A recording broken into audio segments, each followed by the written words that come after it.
Bapak, Ibu, dan saudara-saudari yang terkasih dalam Kristus, berkah dalam. Semoga Anda semuanya dalam keadaan yang sehat dan tetap mematuhi protokol kesehatan demi memutus penyebaran virus COVID-19. Pada kesempatan ini, saya Diakon Andri yang sekarang menjalani masa diakonat di Paroki Ngamblak hendak memberikan sedikit katekese tentang Minggu Palma. Minggu Palma itu menjadi pertanda pertama untuk memasuki Pekan Suci setelah kita menjalani 5 pekan Prapaskah, di mana kita mengikutinya dengan berpuasa, merenungkan renungan harian APP, dan kini pada minggu hari ini kita bersama-sama hendak mengikuti perayaan agung yakni Minggu Palma. Lalu apa yang menjadi keistimewaan dari Minggu Palma tersebut? Yang pertama, saya hendak memberikan inti perayaan misteri Minggu Palma. Pertama-tama Minggu Palma itu hendak mengenangkan Yesus Kristus yang masuk ke kota Yerusalem. Lalu pertanyaannya, mengapa Yerusalem menjadi kota yang penting? Yerusalem menjadi kota yang penting karena sejak zaman Daud, karya keselamatan Allah sudah dimulai. Bahkan kalau kita membaca dari Injil Lukas bab 9, di situ diceritakan bahwa Yesus bertemu dengan Elia dan Musa. Mereka berbincang-bincang dan inti pembicaranya adalah Yesus yang nantinya akan berjalan menuju Yerusalem untuk menggenapi sejarah keselamatan dari Allah sendiri. Maka inti misteri perayaan Minggu Palma itu lebih berpusat pada penggenapan karya keselamatan Allah demi keselamatan seluruh umat manusia dan pengampunan dosa. Itu. Kemudian selain inti perayaan, saya hendak memberikan sedikit katekese tentang liturgi. Liturgi Minggu Palma itu sangat khas dan memiliki nuansa yang berbeda dari perayaan yang lainnya. Yang menjadi kekhasan adalah daun palma, maka disebut Minggu Palma. Kalau kita menggunakan daun yang lainnya, maka namanya mungkin bukan Minggu Palma. Bisa jadi kalau kita menggunakan daun pisang, lalu namanya bisa Minggu Pisang ataupun yang lainnya. Tetapi intinya adalah daun palma itu menjadi kekhasan saat kita merayakan Minggu Palma. Nah, secara liturgis dan yang bersumber dari kitab suci, daun palma itu terdapat dari Injil Yohanes. Sedangkan pada Injil Sinoptik, Matius, Markus, dan Lukas, tidak disebutkan daun palma, tetapi lebih pada ranting-ranting daun. Maka tidak ada salahnya ketika di suatu tempat di mana gereja itu berada, tidak ada daun palma, maka bisa menggunakan ranting-ranting berdaun. Dan itu masih sangat dimungkinkan. Hanya saja lumrahnya kita menggunakan daun palma. Lalu apa arti daun palma tersebut? Daun palma itu menjadi simbol kehidupan, pengharapan, dan juga berkat.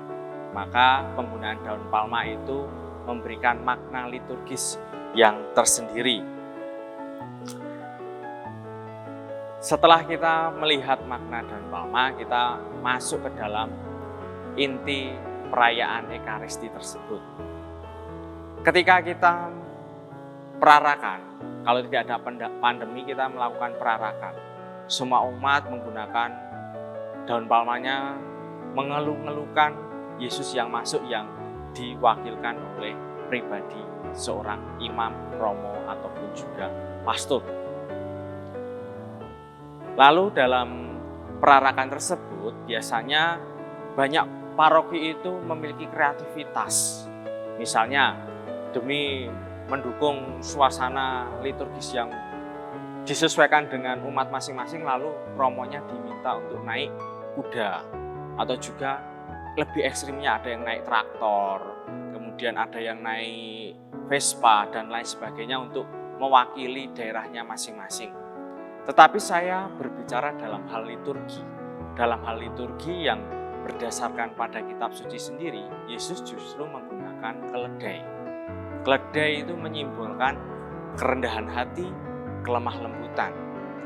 bukan kuda. Yesus tidak memilih kuda, karena kuda itu menampilkan sebuah kejayaan, kemenangan, pahlawan, dan juga lebih menunjukkan kepada sisi-sisi yang heroik.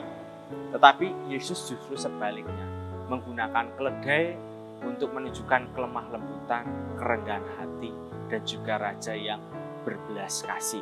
Itulah mengapa menggunakan keledai. Maka untuk umat paroki ataupun juga romo-romo yang berkarya di paroki, jika tidak ada keledai, alangkah lebih baiknya cukup jalan kaki saja daripada makna liturgisnya malah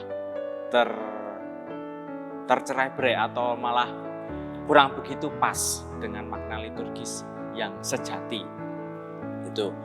Kemudian ketika kita selesai mengikuti perarakan, kita masuk ke gedung gereja. Gedung gereja adalah simbol Yerusalem, simbol di mana Yesus masuk kota Yerusalem.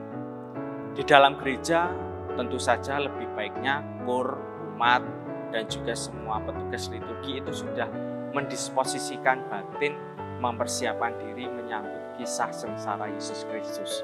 Jadi ada dua suasana yang berbeda. Sebelum perarakan dan saat perarakan itu suasananya sukacita, bergembira karena kita menyambut Raja, yakni Kristus sendiri. Tetapi ketika masuk gereja sebagai simbol Yerusalem, kita sudah dihantar pada situasi yang pilu, yang sengsara, sedih. Maka lagu-lagu dari petugas kur itu alangkah lebih baiknya menggunakan lagu-lagu yang nuansanya sengsara, seperti yang sudah dipakai pada minggu kelima. Maka minggu kelima itu menjadi pekan sengsara sebelum memasuki pekan suci. Oleh karena itu ditandai dengan patung-patung dan salib itu diselubungi oleh kain. Maknanya ialah bahwa kealahan Kristus itu sedang diselubungi atau sedang tidak ditampakkan. Yang lebih dominan adalah kemanusiaan Kristus sendiri yang rela menderita sengsara sampai nantinya wafat di kayu salib. Maka merayakan Minggu Palma sebenarnya kita dibawa pada inti untuk menyambut Kristus sebagai Raja yang menyelamatkan kita, sekaligus kita dibawa pada penderitaan Kristus sebagai manusia yang rela berkorban bagi kita semua. Kemudian di masa pandemi ini tentu banyak perubahan yang terjadi dalam merayakan Minggu Palma. Perarakan tidak ada lagi karena untuk menghindari kerumunan. Dekret dari kongregasi ibadat itu menunjukkan bahwa perarakan itu tidak lagi digunakan, tetapi masih dimungkinkan setiap umat untuk membawa daun palmanya sehingga nantinya bisa diberkati oleh imam. Pertanyaannya bagi Anda semua yang mengikuti live streaming, lalu bagaimana mendapatkan berkat dari daun palma? Tidak usah khawatir bahwa bagi Anda semua yang mengikuti perayaan Ekaristi secara live streaming atau online itu bisa mengikutinya secara runtut, yakni mengikuti perayaan Minggu Palma dari awal sampai akhir. Kemudian poin plusnya adalah Anda yang di rumah tetap menyediakan daun palma masing-masing, dan ketika nanti beroleh berkat itu pun berkatnya juga sampai kepada Anda yang ada di rumah. Syukur-syukur kalau Anda masih memiliki air suci, entah itu di lingkungan ataupun di paroki, itu juga bisa untuk dipercikan kepada daun palma yang sudah diberkati secara langsung ketika Anda mengikuti perayaan online seperti itu. Sehingga berkat itu tidak hanya melulu dari kita perjumpaan secara langsung, tetapi juga hadir secara langsung dalam diri kita masing-masing yang percaya bahwa Allah senantiasa menyertai, memberkati kita melalui para imam yang berkarya di paroki kita. Maka dari itu, selamat memasuki pekan suci. Semoga kita semakin membuka diri, membuka hati kita untuk menyambut karya keselamatan agung Yesus Kristus sendiri yang nantinya sengsara, wafat, dan bangkit bagi kita semua. Akhir kata, saya Dian Andri, berkah.